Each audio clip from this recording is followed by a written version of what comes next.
So I had this dream, and I'm going to share it with you guys. It was a long dream, but I'm only going to share the part that I feel like somebody can benefit from. So in this dream, I was telling this lady who I had observed, exemplifying some things that showed that she had anger issues, and like she was like void. I told this lady in the dream, once I told her my testimony, I began to just like continue to talk and minister. In the dream, I told her, sometimes, or most of the time, we have to lay aside what we think and how we feel about things in the world and circumstances and situations. And we have to get over to the Word of God and to see what He thinks about the situation.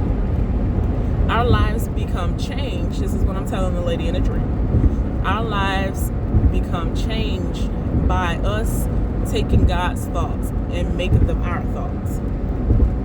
So people think that they can change just by willpower and being good and not doing certain things, but it's really the Word of God and seeing how God thinks about things that changes us.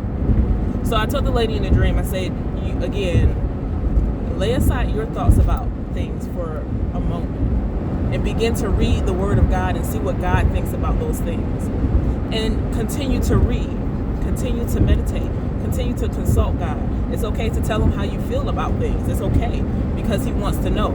He wants to heal you. He wants to heal you of those misconceptions of what you think, because His Word is truth. And if His Word is truth, that means that what He thinks is true. And so if you're not thinking in line with what He's thinking, then you may be off. And you haven't gained a full understanding of what He's trying to get to you. And so, again, I told the lady in a dream that lives are changed. Our lives begin to be changed by taking God's thoughts as our own thoughts. And so maybe somebody can use that. It's not your willpower that changes you. It's not trying to do what everybody wants you to do that changes you. It's taking God's thoughts as your own thoughts.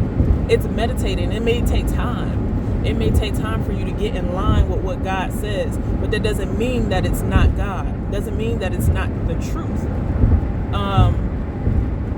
So yeah, that was a dream, in a nutshell.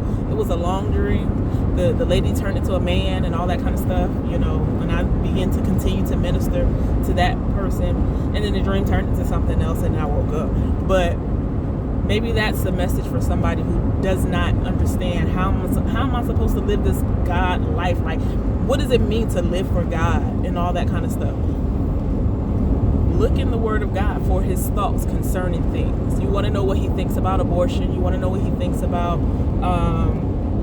sex before marriage. You want to know what He thinks about government and principalities and rulings and things like that. Look in His Word and you'll see His thoughts.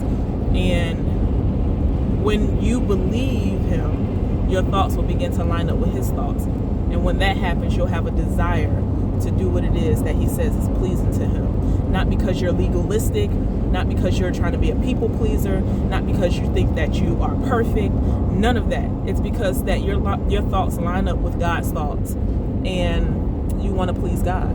And that's just as simple as it is. So hopefully that dream is a benefit to somebody, including myself, but maybe somebody else can get something from it. Y'all be easy. Y'all have a great day. Bye-bye.